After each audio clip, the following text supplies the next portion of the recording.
We now have like a window into his perspective because of his friend, Benjamin Wittes, who talked to PBS NewsHour and specifically talked about how Jim Comey was feeling uncomfortable by maybe some of the president trying to have more of a comfy, cozy relationship that Comey wanted nothing to do with. So here is a piece of this interview where he talks about the now infamous hug moment in the Oval Office.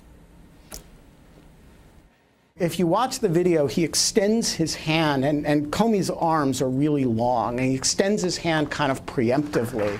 And Trump grabs the hand and kind of pulls him into a hug. But the hug is entirely one-sided, so one guy in the hug is shaking hands.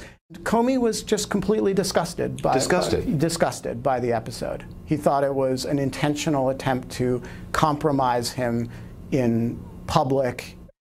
Huggate.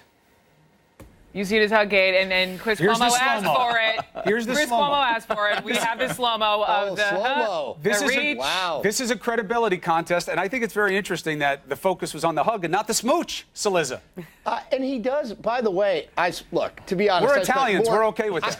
It's very true. I've seen your gifts, Saliza. I've seen all your gifts on Twitter. You had way too much time on your hands. I do, and I've spent a lot of time analyzing this, to be honest. He also does like a weird pursed lips thing at the beginning before he calls him over. Okay, but that's beside the point.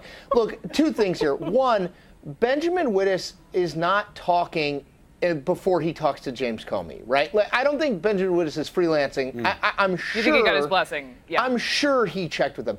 Number two, as you point out, Brooke, there is a long history of weird handshakes in Donald Trump. Prime Minister Abe of Japan, if you look at that in the Oval Office, strange.